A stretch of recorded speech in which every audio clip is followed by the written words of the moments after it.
Opening చేసే ముందే before night నేను అడిగాను, నేను ఎవరిని అడగలేదు. సో నేను ఫస్ట్ మీ ఫుడ్స్ అన్నీ టేస్ట్ చేసిన తర్వాత నేను ఓపెనింగ్కి వస్తానని చెప్పాను.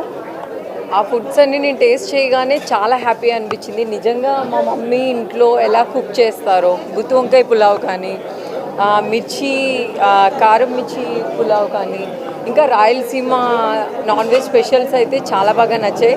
నాకు ఆ నేమ్స్ రావట్లేదు.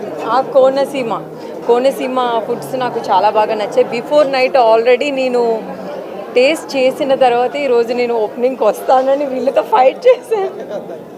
చాలా చాలా చాలా టేస్టీగా ఉన్నాయి. మన ఆంధ్ర స్పెషల్ కానీ, తెలంగాణ స్పెషల్ కానీ, రాయలసీమ కానీ, సో అన్ని స్పెషల్స్ ఇక్కడ ఉన్నాయి. ఇంట్లో మనం హ్యాపీగా మన అమ్మ వాళ్ళు ఫుడ్స్ ఎలా అయితే చేస్తారో అలానే న్యాచురల్గా వీళ్ళు చాలా బాగా కుక్ చేసి నాకు పంపించారు. చాలా బాగా నచ్చింది. నాకు నచ్చిందంటే తప్పకుండా మన అందరికీ నచ్చుతుంది, ఎందుకంటే నేను ఫుడీ గర్ల్ కాబట్టి. సో తప్పకుండా మీరు అందరూ వచ్చి ఇక్కడ ఫుడ్ టేస్ట్ చేయాలి. సో అలానే ఈ రెస్టారెంట్ కోసం మనం సార్ని కూడా కన్వర్స్ చేస్తున్నాం. మీరు తప్పకుండా మా వాళ్ళకి కూడా మీరు చెప్పాలి ఏంటి అని, ఇంకా స్పెషల్ ఏముంది, నాకు పంపించినవే కాకుండా ఇంకేం స్పెషల్ ఉందో చెప్పండి.